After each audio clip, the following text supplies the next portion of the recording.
काय गजब आहे या लाटांचं. येतात, पायाला स्पर्श करून जातात. असं वाटतं सगळे दुःख वाहून नेले आहेत.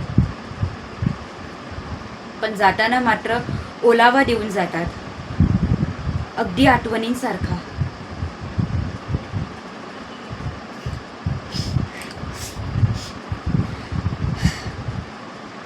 आई नेहमी म्हणायची, मीरा, तू ना अगदी समुद्रासारखी आहेस. वरून शांत, आत मात्र वादळ दाबून ठेवणारी. आज तिला सांगावंसं वाटतंय, आई, ते वादळ बाहेर पडायचा प्रयत्न करत आहे ग. कोणासाठी आणि काय काय केलंय मी आजवर. एक आदर्श मुलगी, एक समजूतदार पत्नी, एक कष्टाळू सून.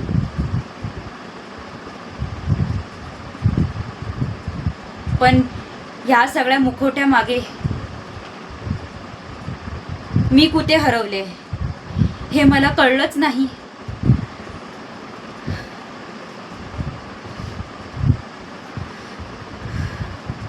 लोक बोलतात वेळेसोबत सगळं बदलून जातं. खोटं बोलतात सगळे. वेळ फक्त जखमांची खपली धरते, ती भरून काढत नाही.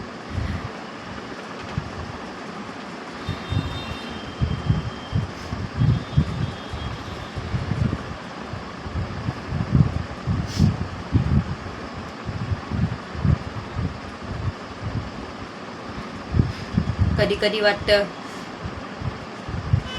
या लाटांसारखंच खूप लांब निघून जावं, जिथे कोणालाही माझी अपेक्षा नसेल, जिथे कोणालाही उत्तर द्यावं लागणार नाही, जिथे मी, फक्त मी असीन.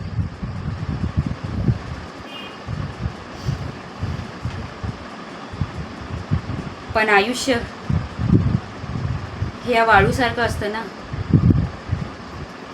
कितीही घट्ट पकडण्याचा प्रयत्न केला तरीही बोटांच्या फटीतून ते निसटतच.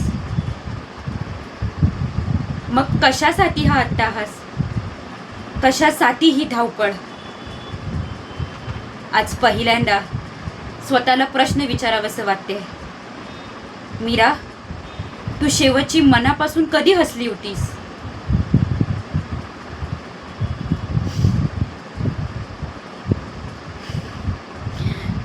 कदाचित आज या समुद्राशी बोलताना,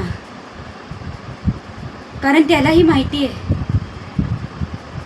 की शांत राहूनही खूप ओरडता येतं ते.